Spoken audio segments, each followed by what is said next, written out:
In this video, we're going to be a bit technical.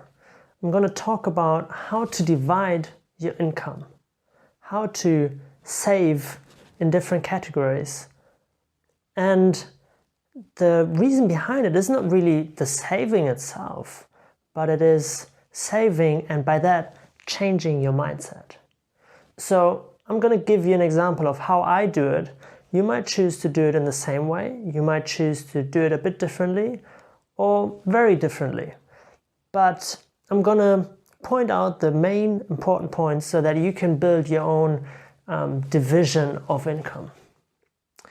I have several different pots or vaults in which I have my money. I mean, digitally, right?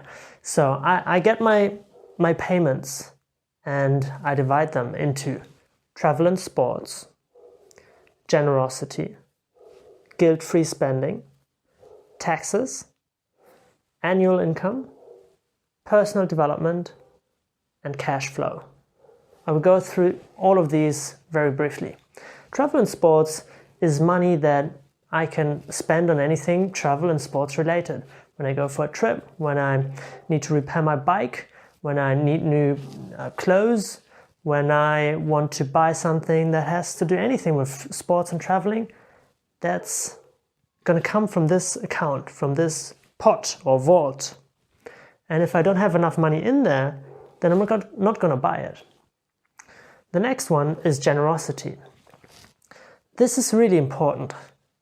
The money that you have in your generosity account or pot is money that you cannot use for yourself. It's money that you use for other people. It's for buying gifts, it's for donation, it's for buying somebody a meal. It is everything to do with giving money freely, giving money without expecting anything in return. And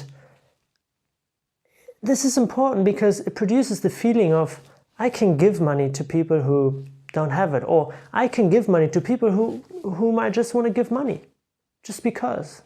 Or maybe it's not money, maybe it's a gift, maybe it's a meal. And you know, when you actually set apart part of your income for doing that, that does something really interesting with your psychology. Because you get in the state of, I have enough to give away. And that's where you want to be. You want to be in this space of, I have enough. Right? So that's the purpose of this pot. The next one is guilt-free. So that's again also connected to feeling.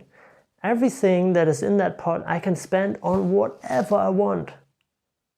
You know, I don't have to think twice, is it really worth it? No, I can just buy it, guilt-free, no guilt associated with it. I can buy anything and I don't feel bad about it at all, ever. I can buy an ice cream and it falls down. Doesn't matter, guilt-free spending. I can buy something and then later I think like, oh, I didn't really like it, or I can't really use it. It's okay. No guilt. I just bought it and that's okay. Then the next one is taxes. Well, it's just, you know, to have the money to pay the taxes when the time comes. Then annual income. In my annual income account, I save money to have 1 year's worth of income so that I can take a year off whenever I need to or want to. And the next one is personal development. That's money that I can spend on anything personal development related. Books, retreats, online courses, in-person courses, mentoring, coaching, all those kind of things come from that account. And the last one is cash flow. The money that comes from my income into the cash flow account is the money that goes onto, in my case, it's a whole different bank account with which I pay the necessities, rent, food, bills, car, all those things. So that is the income, that is the salary in a way that I pay myself for necessities.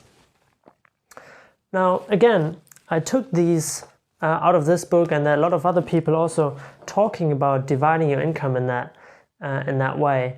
And for me, the most important are really the generosity and the guilt-free pots, because they are the ones that really create this feeling of freedom, the freedom of giving other people whenever I want to, at least a certain amount.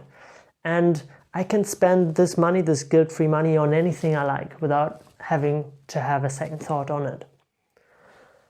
And the way I do it is I get my income and then I have percentages for every pot, for every vault, for every account. And they differ depending on how much money you get in. But well, the most important is that every account gets something, even if it's just 1%, that's good. And that you have enough for your necessities. So maybe in the beginning, if you don't have a lot of money, or if your necessities are really high, maybe you have 90% on necessities and the other divisions get less money, but that's okay. The importance is really that every account gets something. Okay, so this is it for this video. In the next one, we're going to talk about why it is important to have the mindset first and then the money. Some people might think, yeah, I'm going to work on my money psychology when I actually have money. No, it doesn't work like that. It has to be the other way around. You have to first work on your mindset to then be able to have money and to manage money and to grow your money. And that's what we're going to talk about in the next video.